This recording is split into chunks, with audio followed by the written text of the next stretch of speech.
भक्तवत्सल भगवान को यसरी महाराज परीक्षितलाई हरि अवतार लिएर भगवानले गजेन्द्रको उद्धार गरिबक्स्यो। त यस्तै प्रकारको अर्को पाँचौं मनुको नाम थियो रैवत नाम गरेका मनु। यस समयमा भगवानले अवतार लिएर विभिन्न नामद्वारा वैकुण्ठ आदि नाम ग्रहण गरिबक्स्यो र वैकुण्ठ लोकको पनि रमा वैकुण्ठको पनि निर्माण गरिबक्स्यो। वैकुण्ठ विभिन्न प्रकारका हुन्छन्। कसैले तर्क गर्नुहुन्छ मुक्त भएपछि वैकुण्ठ गएपछि त फेरि फर्केर आउनु पर्दैन, तर जय र विजय त वैकुण्ठमा भएर पनि धरतीमा जन्मिनु पर्यो नि त भन्ने तर्क गर्नुहुन्छ कोही। त वैकुण्ठ धेरै प्रकारको छ। नारायणोपनिषदमा व्याख्या आउँदछ रमा वैकुण्ठ, विश्वक्सेन वैकुण्ठ, साकेत वैकुण्ठ, गोलोक वैकुण्ठ, यस्ता विभिन्न किसिमका वैकुण्ठ हुन्छन्। त त्यसकारणले भगवानकै जो प्राप्ति हो, भगवानकै प्राप्ति र वैकुण्ठ भित्रको प्रवेश भएपछि मात्रै पुनरावृत्त नहुने हो। त्यसमध्येमा पनि भक्तले कस्तो प्रकारको चाहना गरेको हुन्छ त्यसमा आफ्नो आफ्नो भावले फरक पर्दछ। त्यसरी अब 6औं मनुको समयमा भगवानले समुद्र मन्थन गरेर देवताहरूलाई अमृत पान गराइबक्स्यो। त यो प्रसङ्ग पनि विस्तारपूर्वक वर्णन गरिदिनुहोस् भनेर परीक्षित महाराजले जिज्ञासा राख्नु भएको छ र यसैलाई विस्तार गर्ने क्रममा सुखदेव स्वामीजीले वर्णन गर्नुहुन्छ। देवता र दानवहरूको त बारम्बार टक्कर भइरहन्थ्यो, प्रतिस्पर्धा भइरहन्थ्यो। देवताहरूले दानवहरूको राज्यलाई, स्वर्गलाई, धन सम्पत्तिलाई लुट्ने प्रयास गरिरहन्थे। हामीले पहिले नै 6औं स्कन्धमा सुन्यौं कि स्वर्गमा एकपटक सभामा आफ्ना गुरु बृहस्पति आउँदा इन्द्रले अपमान गर्नुभयो, अर्थात् नबुझेर गुरुको आदर गर्न सक्नु भएन। तब नै गुरु बृहस्पति अदृश्य हुनुभएको थियो। त तिनै इन्द्रलाई अर्को त्यस्तै गरी अर्को पटक दुर्वासा मुनिले भगवानको प्रसाद दिँदा त्यो पनि अपमान गर्न पुगेका छन्। दुर्वासा मुनि भगवानको दर्शन गरेर आउँदा भगवानले दिइबक्सेको तुलसीको माला लिएर आउनु भएको थियो र इन्द्र पनि त्यसै गरी भगवानको दर्शन गर्न जाने क्रममा बीचमा जमका भेट भयो। दुर्वासा मुनिले भन्नुभयो, तिमी त इन्द्र यत्रो जिम्मेवारी लिएका स्वर्गका राजा हौ, लाऊ यो भगवानले दिनुभएको प्रसादले तिम्रो आफ्नो कल्याण हुनेछ भनेर दुर्वासा मुनिले त्यो तुलसीको माला भगवानको प्रसाद इन्द्रलाई दिनुभएको थियो। तर इन्द्रले त्यसप्रति वास्ता गरेनन्। उनले सोचे मेरो यी हात्ती, ऐरावत हात्ती, यिनलाई लगाइदिउँ भनेर लगाइदिए। अब बिचारा हात्तीलाई के थाहा, हात्तीले हरियो देखे, हात्तीले त्यो मालालाई चुडेर केही माला नै ग्रहण गर्न लागेका थिए, केही तुलसी दल चरणमा पुग्यो। हात्तीको चरणले कुल्चिएको देख्दा दुर्वासा मुनिलाई बडा असह्य पीडा भयो। आहा, यस्तो दिव्य माला भगवानको प्रसाद, आज यसको यति सामान्य रूपमा यसलाई ग्रहण गरे जसबाट अनादर पनि भयो, पशुले कुल्चिन पुगे। यो इन्द्रले मैले दिएको प्रसादको महत्त्व स्वीकार गरेनन्, अपमान गरे। यो कारण हो यिनलाई राज्यको अभिमान छ, ऐश्वर्यको अभिमान छ, सम्पत्तिको, श्रीको अभिमान छ। त्यसकारणले हे लक्ष्मी देवी, यिनलाई छोडेर केही समय यिनलाई ऐश्वर्य रहित बनाइदिनुहोस्। दुर्वासा मुनिले आग्रह गर्नुभयो, अर्थात् एक किसिमको श्राप दिनुभयो। तब लक्ष्मी माताले पनि तुरन्तै स्वर्गलाई छोडेर गएर सागरमा प्रवेश गर्नुभयो। पछि सागरबाटै उत्पन्न हुनुहुन्छ। त्यसकारण लक्ष्मीको नाम क्षीर सागर कन्यका, सागरकी छोरी पनि भनिन्छ लक्ष्मी मातालाई। यसरी लक्ष्मीले स्वर्गलाई छोडेर गइसकेपछि त अब देवताहरू क्षीणहीन हुँदै हुँदै गए। दैत्यहरूले आक्रमण गरे, देवताहरूलाई स्वर्गबाट धपाइदिए। यसै पनि देवताहरूका गुरु बृहस्पति अदृश्य हुनुहुन्थ्यो। यता दुर्वासा मुनिको पनि श्राप पर्यो, लक्ष्मीले पनि छोडिदिनु भयो। यसरी श्रीहीन हुनु पर्यो, राज्यविहीन हुनु पर्यो। फेरि सबै देवताहरू ब्रह्माजीको शरणमा पुगेर बिन्ती गर्न लाग्नुभयो, हे पितामह, अब हाम्रो उद्धार कसरी हुन्छ, हाम्रो कल्याण कसरी हुन्छ, हामीले आफ्नो राज्य कसरी प्राप्त गर्न सक्दछौँ? त ब्रह्माजीले भन्नुभयो, हामी सबै मिलेर भगवान श्रीहरिको स्तुति गरौँ, उहाँबाट जे आज्ञा हुन्छ त्यही उपाय गरौँला। ब्रह्माजी सहित सबै भएर भगवानको प्रार्थना स्तुति गर्नुभयो। त भगवानले ब्रह्माजीको मार्फतबाट यही शिक्षा दिनुभयो, आपत परेको बेलामा अब युद्ध गरिहाल्छु भनेर सोच्नु हुँदैन। जब शत्रु बलियो हुन्छ, आफू कमजोर हुन्छौँ, त्यति बेला युद्ध गर्ने होइन। त्यति बेला के गर्ने? जोगिने, हैन? त्यही जोगिने भएर जोगी भएको भन्नुहुन्छ कतिले। फेरि जोगी हुनु पर्यो हैन त? ल हेर्नु, भक्तवत्सल भगवानको त्यति मात्रै होइन, जोगी शब्दको खास अर्थ हो योगी। ध्यान दिनु, केही काम नगर्ने अल्छी भनेर जोगी बनेको होइन है। कति कति योगीहरू योग गर्दा गर्दा गर्दा वैराग आएर चाहिँ बल्ल घरद्वार छोड्ने हो, शास्त्र कुरा बुझेर छोड्ने हो। काम गर्नले अल्छीले जोगी भयो भने त भोकै बस्ने जोगी भइन्छ है। त्यसमाले यहाँ प्रसाद बेलुका आफै बनाएको, भक्तवत्सल भगवानको। नत्र काम गर्न अल्छीले जोगी भएछ भन्नुहुन्छ। फेरि नेपालको चलन यस्तै छ। भारततिर भए योगी महात्मा भन्छन्, यहाँ भए जोगी भन्छन्। शब्द चाहिँ योगी नै हो। योग साधनाद्वारा जसले परमात्मामा आफूलाई एकाकार गर्न चाहन्छ त्यो योगी, त्यो योगीको भेष बनाए नक्कली भए जोगी। भक्तवत्सल भगवानको हैन। कहीँ कहीँ यकारलाई जकार पनि भनिन्छ के। अयोध्यालाई अयोध्या भन्छन्। इन्डियातिर धेरै जसो शब्दमा हामी अयोध्या भन्छौँ, उनीहरू अयोध्या भन्छन्। त्यस कारणले योगी भन्दा जोगी भएको। योगलाई जोग पनि भन्छन् कतिपय। यस प्रकारले भगवानले यस्तो सल्लाह दिन लाग्नुभयो। हेर्नु है, जोगिने सल्लाह के भन्नुहुन्छ? अरयोपि सन्धेया सती कार्यार्थ गौरवे अहि मूषिक बद्देवा ह्यर्थस्य पदवीं गतै। हे देवता हो, आपतमा त शत्रुसँग पनि सन्धि गर्नुपर्दछ।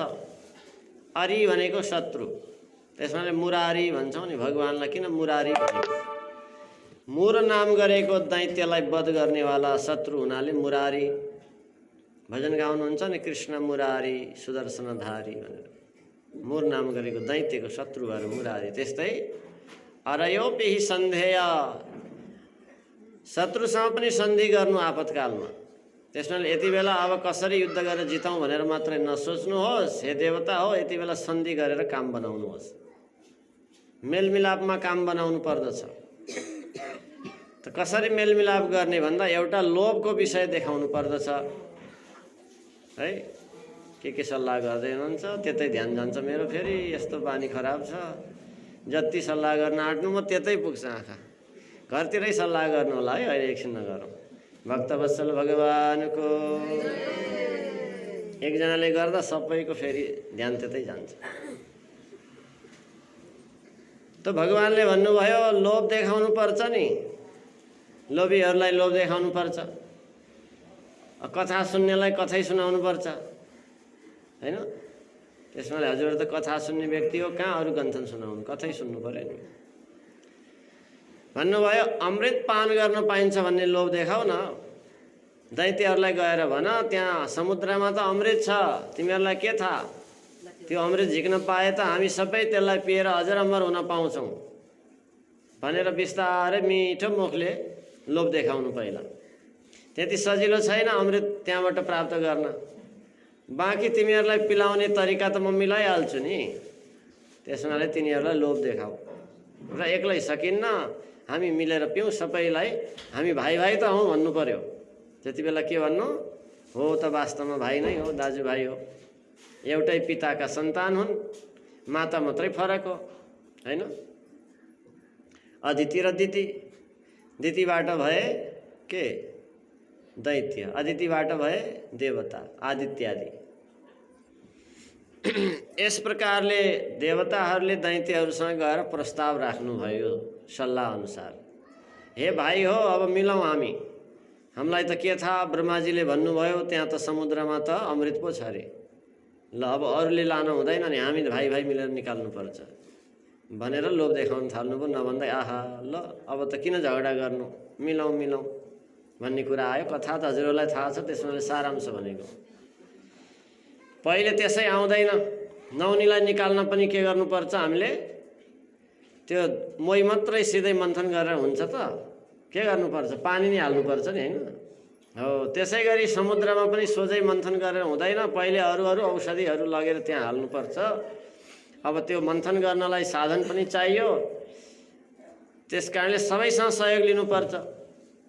नागसँग पनि सहयोग लिनु पर्यो, उहाँ पर्वत पनि उठाएर लैजानु पर्यो, यो सबै काम छ, ठुलो काम पो छ, ल है हामी एकदम मिलाउँ भनेर सल्लाह भयो हैन। सप्ताह लाउनु छ भनेपछि ठुलो काम छ, सबै मिल्नु पर्यो कि परेन। विवाह गर्नु छ भने ठुलो काम छ, सबै मिल्नु पर्यो। अरू बेला नमिले पनि यस्तो बेला मिल्नुपर्छ हो कि होइन। भक्तवत्सल भगवानको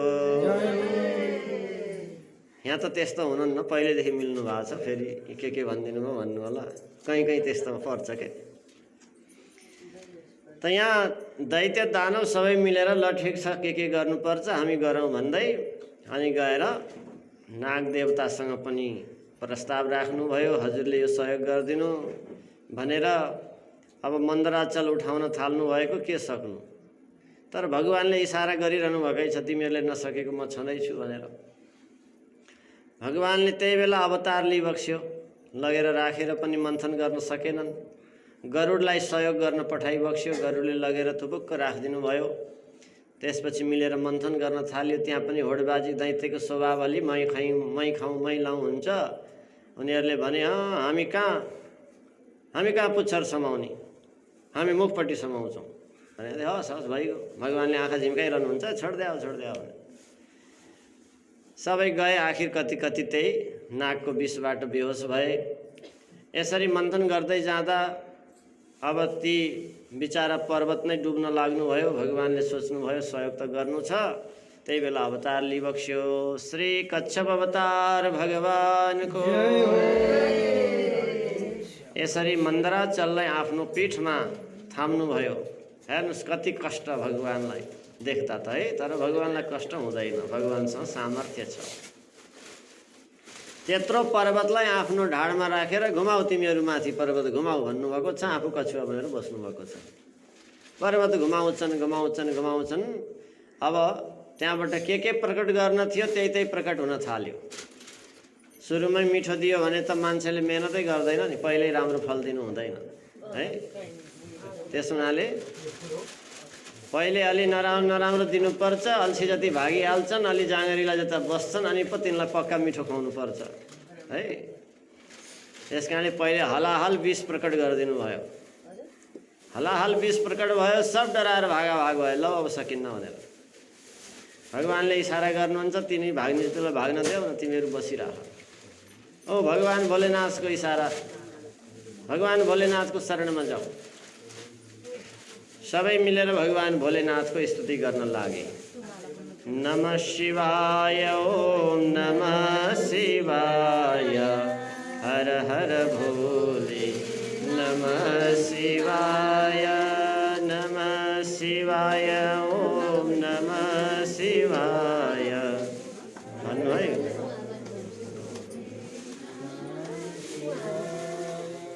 सबैले भगवान भोलेनाथको स्तुति गरेपछि भगवानले भन्नुहुन्छ किन सम्झ्यौ, काम परेपछि मात्रै सम्झिने त हो नि तिमीहरू, त्यही पनि मेरो स्वभाव दया हो। भगवानले दया गरेर सबैको पुकार सुनिबक्स्यो र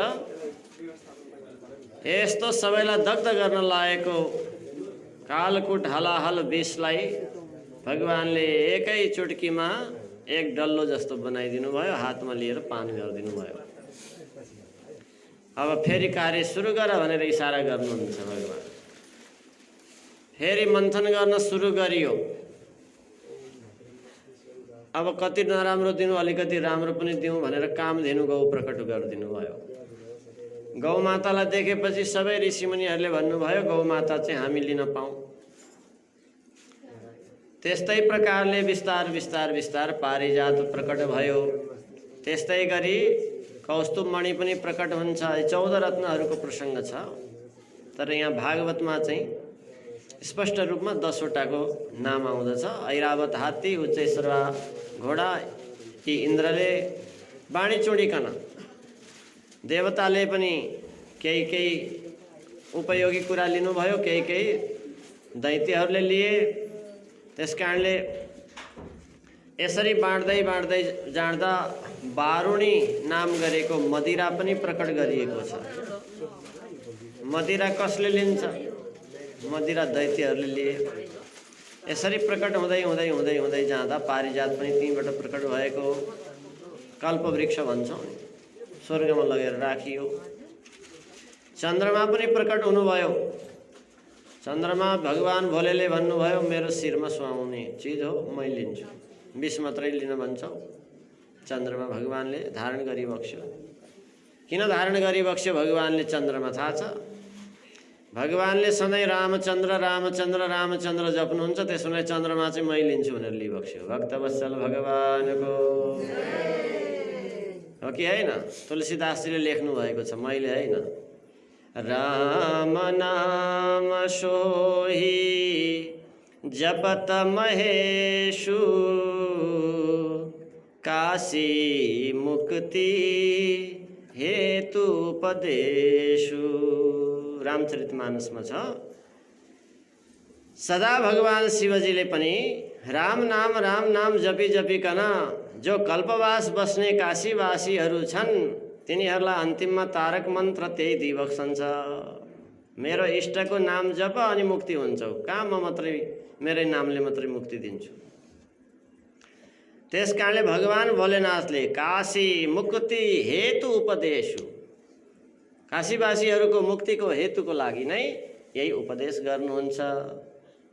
आफू पनि जप्नुहुन्छ। त्यस कारणले त हलाहल विषपान गर्दा घाँटीमै राखिदिनु भयो, तल लैजानु भएन। हृदयमा त इष्टदेव हुनुहुन्छ, उहाँलाई किन कष्ट दिनु? भगवानलाई कष्ट हुँदैन, तर भाव यस्तो हुन्छ भक्तमा। उनै भगवान भोलेनाथलाई रामजीको अत्यन्तै नजिक प्रत्यक्ष रहन मन लाग्यो। त्यस कारणले हनुमत अवतार पनि ग्रहण गर्नुभयो, हैन? भगवान रुद्रकै अवतार हो हनुमानजीको अवतार। यो शिवपुराणमै स्पष्ट वर्णन छ। जसरी दुर्वासा मुनिलाई पनि अवतार मानिन्छ, त्यसै गरी हनुमानजी पनि रुद्रकै अवतार हुनुहुन्छ। भगवान श्रीरामको सेवा गर्न खूब मन थियो। अब खुल्ले रूपमा यो शिवको रूपमा नै सेवा गर्दा यति सहज भएन, माता पार्वतीलाई छोड्न मिलेन। त्यस कारणले सेवककै रूपमा अवतार लिन्छु भनेर अवतार लिइबक्स्यो। यसको अरू लामो कथा पनि छ। त यहाँ चन्द्रमालाई धारण गर्नुमा भगवानको नाममा रामचन्द्र कृष्णचन्द्र यस्तो जोडिएको छ, त उहाँलाई म शिरमा राख्दछु।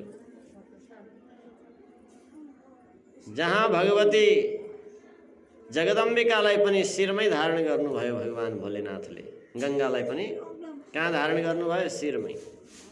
त भगवान भोलेनाथसँग भगवान पनि हुनुहुन्छ, भगवती पनि हुनुहुन्छ। त्यस कारणले भक्तको शिरमा सदा आफ्नो इष्टदेवको चिन्ह भइरहनु पर्दछ। त्यस कारणले छाप चरण श्याम चिनी रे भनेर भक्तहरूले भगवानको चरणारविन्दको छापको रूपमा तिलक धारण गर्नुहुन्छ। तिलक किन धारण गर्ने? उनै परमात्माको चिन्ह हो भनेर तिलक धारण गर्ने। त्यस कारणले यो प्रसङ्ग अगाडि पनि आउँछ। कालिया नागलाई जब भगवानले आफ्नो चरणले छोइदिई बक्सिन्छ, छाप लगाइदिई बक्सिन्छ, त्यसपछि गरुडको भय निवृत्त हुन्छ।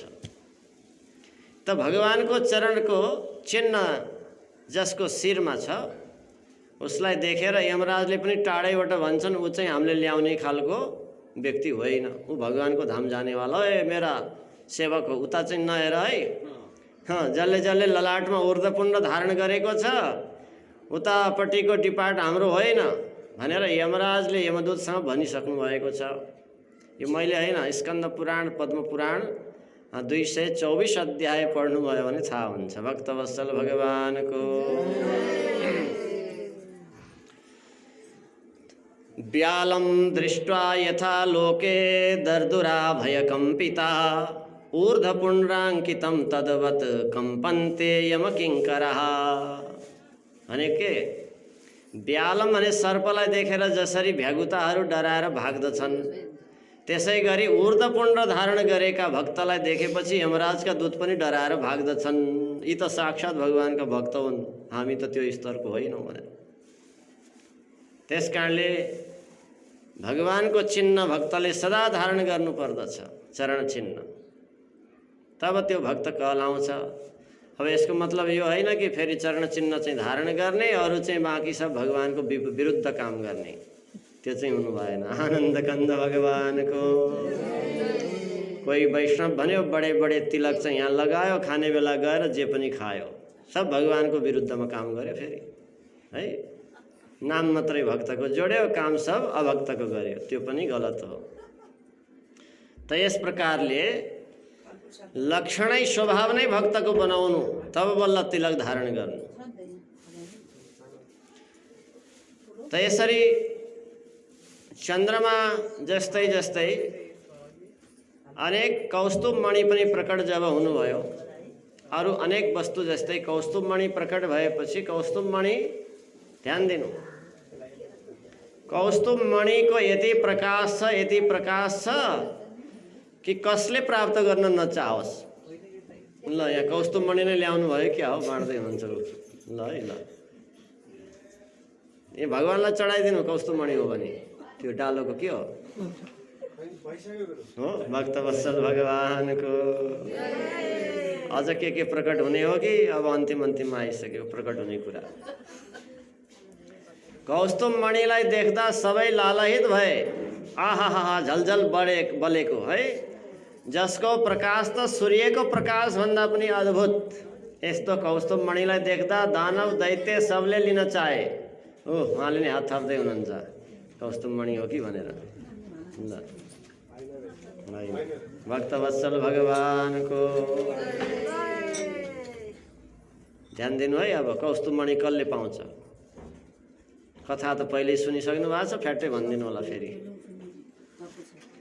कौस्तुभ मणि पाउन त सबैले चाहेको हो, तर कौस्तुभ मणिले चाहिँ कसलाई पाउन चाह्यो, यहाँ छ कुरो, ध्यान दिनु। यस्तो कौस्तुभ मणिलाई धारण गर्न कौस्तुभ मणि भन्दा बढी सुन्दर हुनु पर्यो कि परेन? कौस्तुभ मणिले चाहनु पर्यो नि। त कौस्तुभ मणि यति सुन्दर कि ती देवताहरू सबैलाई कौस्तुभ मणिले यसो निहालेर हेरेको, सबै म भन्दा फिका छन्। देवताहरू सबले उठाउन खोज्नु भयो कौस्तुभ मणि, उचाल्न पनि कसैले सक्नु भएन। त सबैले हार खानुभयो। कौस्तुभ मणि पाउनु पाए हुन्थ्यो भनेर आश गरेको, उचाल्न पनि सक्नु भएन, किनकि उहाँले चाहनु भएको छैन। यसो हेर्नुभयो सबै फिका। त मैले कसलाई चाहूँ भनेर यसो हेर्दा त झलझल झलझल झलझल दिव्य रूपमा प्रकाशित भइबक्सेको साक्षात् नारायण श्रीहरि प्रभुलाई देखेर कौस्तुभ मणि आफै उडेर जानुभयो, वक्षस्थलमा विराजमान हुनुभयो। भक्तवत्सल भगवानको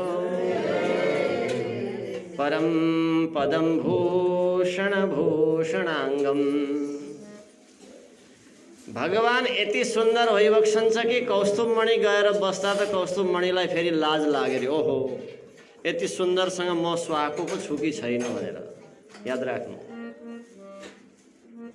सबै देवताहरूलाई फिका देख्ने कौस्तुभ मणि पनि आज भगवानको सुन्दरताको अगाडि लज्जित भइरहेका छन् रे। धन्न धन्न मलाई स्वीकार गर्नुभयो परमात्माले, म त शोभायमान छैन भनेर। त यस प्रकारले कौस्तुभ मणिलाई भगवानले स्वीकार गरिबक्स्यो। अब ध्यान दिनु, अब को प्रकट हुनुभयो? अब अघि नै स्वर्गबाट लुक्न आउनुभएकी देवी भगवती साक्षात् लक्ष्मी।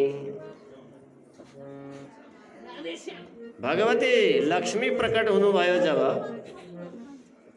अब लक्ष्मीलाई देख्दा को प्राप्त गर्न नचाहु, सबले चाहना गरे। फेरि देवताहरू सबै मिलेर पालै पालो लक्ष्मीलाई प्राप्त गर्न चाहन्छन्। अब यहाँ पनि कुरा छ, लक्ष्मीले कसलाई प्राप्त गर्न चाहने हो।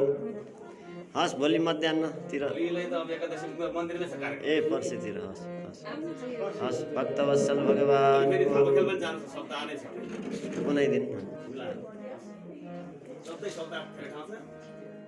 यस प्रकारले लक्ष्मी माताले पनि भन्नुभयो, तिमीहरू सबैले मलाई चाहन्छौ होइन? सबैले के भन्नुभयो? हो हामी हजुरलाई चाहन्छौँ। लक्ष्मी माताको सुन्दरता पनि यस्तो अद्भुत छ, को नचाहौँ। त लक्ष्मीले पनि भन्नुभयो ठिकै छ, अब यति धेरै छौ, सबैलाई त वर्ण गर्न म सक्दिनँ, एकलाई वर्ण गर्दछु। त्यसमा लाइन लागेर बस, म यो वरमाला जसलाई उचित देख्छु उसैलाई लगाउँदछु भनेर लक्ष्मी माताले हातमा माला लिएर आइबक्स्यो। त्यही भएर भजन गाउनु भएको होला, फुलको माला अगाडि त्यो तिम्रो गलामा भन्नुहुन्छ नि, नसम्झिँदै गर्नु है, अहिले आउँछ। लक्ष्मी माताले माला लिएर अगाडि जानुहुन्छ, सबैको परीक्षा गर्न लाग्नुभयो देवताहरूको।